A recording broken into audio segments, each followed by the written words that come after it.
Hello friends, ओम श्री गणेशाय नमः। जय श्री कृष्णा।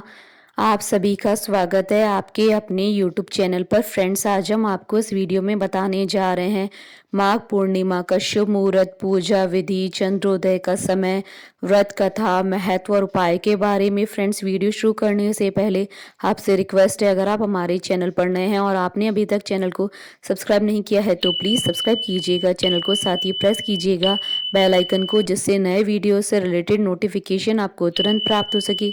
और वीडियो पसंद आने पर वीडियो को लाइक और शेयर जरूर कीजिएगा ताकि सभी भक्तों को इस वीडियो का लाभ प्राप्त हो सके। और कमेंट बॉक्स में जय श्री कृष्णा जरूर लिखिएगा। माघ माह की पूर्णिमा तिथि को माघी पूर्णिमा या माघ पूर्णिमा कहते हैं। माघ पूर्णिमा के दिन नदियों में स्नान एवं दान करने का महत्व होता है। इस साल माघी पूर्णिमा 16 फरवरी 2022 बुधवार के दिन है। इस दिन शोभन योग में पूर्णिमा है जो शुभ है। इस दिन व्रत रखने से चंद्रमा या माता लक्ष्मी जी की पूजा करने और सत्यनारायण भगवान की कथा का आयोजन कराने का विधान है। ऐसा करने से परिवार में सुख एवं शांति में वृद्धि होती है। माता लक्ष्मी की कृपा से धन और वैभव में बढ़ोतरी होती है और सत्यनारायण भगवान मनोकामनाओं की पूर्ति करते हैं। माघ पूर्णिमा पर माघ स्नान का विशेष महत्व बताया गया है। माघ माह में चलने वाला यह स्नान पौष मास की पूर्णिमा से आरंभ होकर माघ पूर्णिमा तक होता है। तीर्थराज प्रयाग में कल्पवास करके त्रिवेणी स्नान करने का अंतिम दिन माघ पूर्णिमा ही है। हिंदू मान्यताओं के अनुसार माघ स्नान करने वाले मनुष्य पर भगवान माधव प्रसन्न होते हैं तथा उन्हें सुख, सौभाग्य, धन, संतान और मोक्ष प्रदान करते हैं।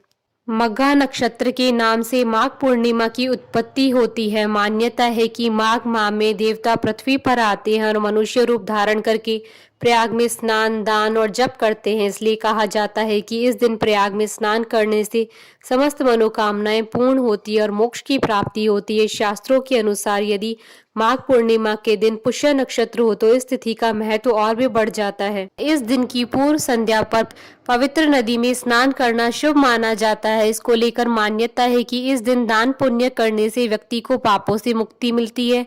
माघ पूर्णिमा के दिन भगवान विष्णु और हनुमान जी की पूजा की जाती है। मान्यता है कि इस दिन भगवान विष्णु की पूजा करने वाले भक्तों की सभी मनोकामनाएं पूर्ण होती है। इस दिन लोग पवित्र नदियों के तट पर सुबह सुबह स्नान करते हैं। इसके बाद माघ पूर्णिमा के व्रत के नियमों का पालन करते हैं। मान्यता है कि इस दिन भगवान विष्णु की पूजा मंदिर में या अपने घरों में करनी चाहिए। विष्णु जी की पूजा पूरी होने के बाद भक्त सत्यनारायण कथा का पाठ करते हैं। सत्यनारायण कथा का वीडियो आप देख सकते हैं हमारे चैनल पर। इसका लिंक आपको डिस्क्रिप्शन बॉक्स में भी मिल जाएगा। सत्यनारायण कथा के पाठ के बाद गायत्री मंत्र या ओम नमो नारायण मंत्र का 108 बार जाप करना चाहिए। अगर इस दिन आप गरीबों या जरूरतमंदों को वस्त्र दान करते हैं तो आपको लाभ मिलता है। फ्रेंड्स, अब आइए जानते हैं माघ पूर्णिमा के शुभ मुहूर्त के बारे में। हिंदू पंचांग के अनुसार इस बार माघ पूर्णिमा 16 फरवरी 2022 बुधवार के दिन है। पूर्णिमा तिथि प्रारंभ होगी 15 फरवरी 2022 को रात्रि 9:12 पर और पूर्णिमा तिथि का समापन होगा 17 फरवरी 2022 को सुबह 1:25 तक। 16 फरवरी को ही पूर्णिमा का चांद उदय तिथि में प्राप्त होगा। ऐसे में माघी पूर्णिमा 16 फरवरी को इस दिन ही व्रत एवं पूजा की जाएगी। माघी पूर्णिमा के दिन शोभन योग बना हुआ है। 16 फरवरी 2022 को यह योग रात 8:44 तक है। इस दिन चंद्रोदय का समय शाम 5:54 पर होगा। ऐसे में चंद्रमा का पूजन आप इस समय पर कर सकते हैं। फ्रेंड्स, अब आइए जानते हैं माघ पूर्णिमा के दिन किए जाने वाले उपाय के बारे में। पूर्णिमा को माता लक्ष्मी जी की पूजा शाम के समय करने का विधान है। शाम को आपको माता लक्ष्मी जी की पूजा के बाद चंद्रमा की पूजा भी करनी चाहिए। माता लक्ष्मी जी की पूजा करते समय आप कनकधारा स्तोत्र का पाठ कर सकते हैं। मान्यता है कि इस पाठ को करने से माता लक्ष्मी प्रसन्न होती है और धन संपत्ति में वृद्धि होती है। माघ माह को स्नान एवं दान के लिए महत्वपूर्ण माना जाता है। उसमें भी माघ पूर्णिमा का दिन बहुत ही शुभ माना जाता है। इस दिन स्नान, दान एवं पूजा पाठ की जाती है। सत्यनारायण भगवान की कथा के श्रवण से सब दुख दूर होते हैं और जीवन में खुशहाली आती है। फ्रेंड्स, अब आइए जानते हैं माघ पूर्णिमा की पूजन विधि के बारे में। माघ पूर्णिमा पर स्नान, दान, हवन, व्रत और जप किए जाते हैं। इस दिन भगवान विष्णु का पूजन, पितरों का श्राद्ध और गरीब व्यक्तियों को दान देना चाहिए। माघ पूर्णिमा के दिन प्रातःकाल सूर्योदय से पूर्व किसी पवित्र नदी, जलाशय, कुआं या बावड़ी में स्नान करना चाहिए। स्नान के बाद सूर्य मंत्र का उच्चारण करते हुए सूर्य देव को अर्घ्य देना चाहिए। स्नान के पश्चात व्रत का संकल्प लेकर भगवान मधुसूदन की पूजा करनी चाहिए। मध्याह्न काल में गरीब व्यक्ति और ब्राह्मणों को भोजन कराकर दान दक्षिणा देनी चाहिए। दान में तिल और काले तिल विशेष रूप से दान देने चाहिए। माघ माह में काले तिल से हवन करने और काले तिल पितरों को तर्पण करना चाहिए।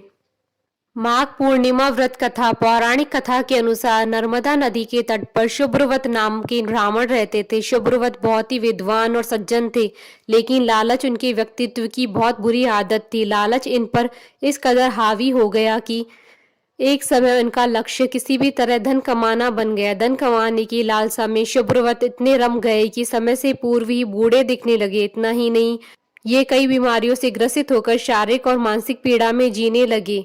एक दिन जब शुभ्रवत दर्द से तड़प रहे थे, तभी उन्हें इस बात का ध्यान आया है कि उन्होंने पूरा जीवन धन के पीछे भागने में लगा दिया। अब जीवन का उद्धार कैसे होगा? मैंने कभी सत्संग नहीं किया, किसी की सहायता नहीं की और पुण्य कार्य भी नहीं किए, मुझे मुक्ति कैसे मिलेगी? जब शुभ्रवत अपने आप से ये सवाल पूछ रहे थे, तभी उन्हें माघ के महीने का महत्व ध्यान आया। इस पर वह नर्मदा नदी में स्नान के बाद वहीं किनारे पर रहकर पूजा पाठ और ध्यान करने लगे। ऐसा करते हुए उन्हें अभी मात्र 9 ही महीने हुए थे कि इनका स्वास्थ्य बहुत अधिक खराब हो गया। शुभ्रवत सोचने लगी कि कोई पुण्य न करने के कारण अब तो उन्हें नरक की यातना भोगनी पड़ेगी। लेकिन मृत्यु के बाद उन्हें वैकुंठ धाम की प्राप्ति हुई। जब उन्होंने श्री हरि से स्वयं वैकुंठ मिलने का कारण जानना चाहा तो श्री हरि ने उनसे कहा, शुभ्रवत, मानव जीवन में कभी तुमने कोई सत्कार्य नहीं किया, लेकिन तुम अनिष्ट करने से भी बचे रहे। दूसरों को पीड़ा पहुंचाने का कार्य तुमने नहीं किया।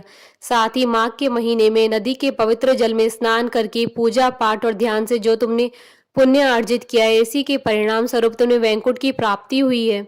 मान्यता है कि जो लोग पूरे माघ मास में व्रत नहीं कर पाते हैं, वह केवल पूर्णिमा के दिन व्रत करें तो उन्हें संपूर्ण माघ माह के व्रत के पुण्य मिल जाते हैं। बोलिए भगवान विष्णु, माता लक्ष्मी जी की जय, सनातन धर्म की जय। हमारे साथ इस वीडियो में अंत तक बने रहने के लिए आपका धन्यवाद। ओम श्री गणेशाय नमः। जय श्री कृष्णा।